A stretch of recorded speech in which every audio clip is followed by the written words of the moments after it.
विधानसभा चुनाव से पहले आरोप प्रत्यारोप का सिलसिला जारी हो चुका है।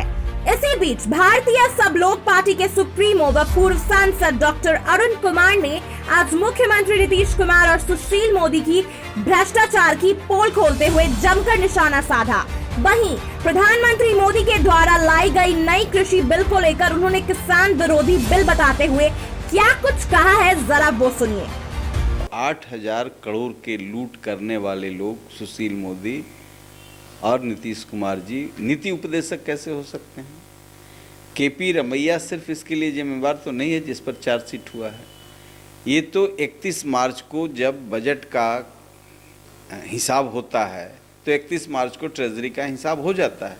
उसमें हजारों करोड़ रुपया जब बाहर है, सीएजी आपको बार बार कह रहा है 10 वर्षों तक ये धंधा चला है, तो इसके लिए दोनों वित्त मंत्री और मुख्यमंत्री जिम्मेवार हैं। इनको जेल जाना चाहिए, इनको सज़ा भुगतनी चाहिए। यदि इन चीज़ों पर आवाज़ नहीं उठ रही है, यदि मुजफ्फरपुर बालिका गृहकांड के संबंध में उच्चतम न्यायालय ने ये कहा कि राज्य सरकार दोषी सफ़ेद पोश लोगों को यानी नेताओं को बचा रही है, तो ऐसे में तो सवाल उठाने के लिए होना चाहिए। कहाँ यूडीए गठबंधन खड़ा होगा ये तो जनता जानती है, लेकिन अपने दायित्व का निर्वहन यूडीए बखूबी करेगा कि इन अपराधियों को, राजनीतिक लुटेरों को और ऐसी अराजक तत्वों को एक्सपोज करना मेरा धर्म बनता है। खासकर नीतीश कुमार को एक्सपोज करना मेरा धर्म बनता है। हम लोग 14 साल लड़ करके इनको सत्ता में लाए और यह भ्रष्टतम सरकार है। मैं तो एक घोटाले की बात कर रहा हूँ, यहाँ तो 40-50 घोटाले हुए हैं, इससे बड़े बड़े घोटाले हुए हैं। सृजन तो बहुत स्पष्ट है, इसमें कोई डॉक्यूमेंट की ज़रूरत नहीं है, ना कोई जांच की ज़रूरत है। नीतीश कुमार के प्रशंसा में 4 चांद लगा रहे हैं नरेंद्र मोदी जी। कानून बना दिया कि इसमें कॉरपोरेट वाले आएंगे, अब इनकी रक्षा करेंगे किसानों को। ये टेक्नोलॉजी सरकार फेल हो गई कि हरित क्रांति हुआ, उससे आत्मनिर्भर अनाज हुआ, लेकिन आत्मनिर्भर किसान नहीं हुआ। कल ही किसान आत्मनिर्भर था, गुलाम हुआ किसान, बाजार का गुलाम हुआ।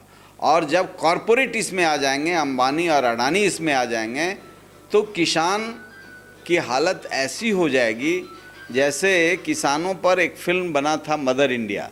हम लोग जब विद्यार्थी थे तो सुनील दत्त किसान थे और उनका बैल जब मर गया तो खुद ही बैल बन गए। तो वही हालत होने वाली है। आप किसी से भी पूछिए, कोई लॉजिक है एफसीआई क्यों बंद हो गया? भाई उसके पास इतना बिग इंफ्रास्ट्रक्चर है कि इसलिए बंद हो गया कि किसान का मूल्य तय हुआ 1800 रुपया प्रति क्विंटल, अब बाज़ार में बिक रहा है 1200 रुपये प्रति क्विंटल, 1400 रुपये।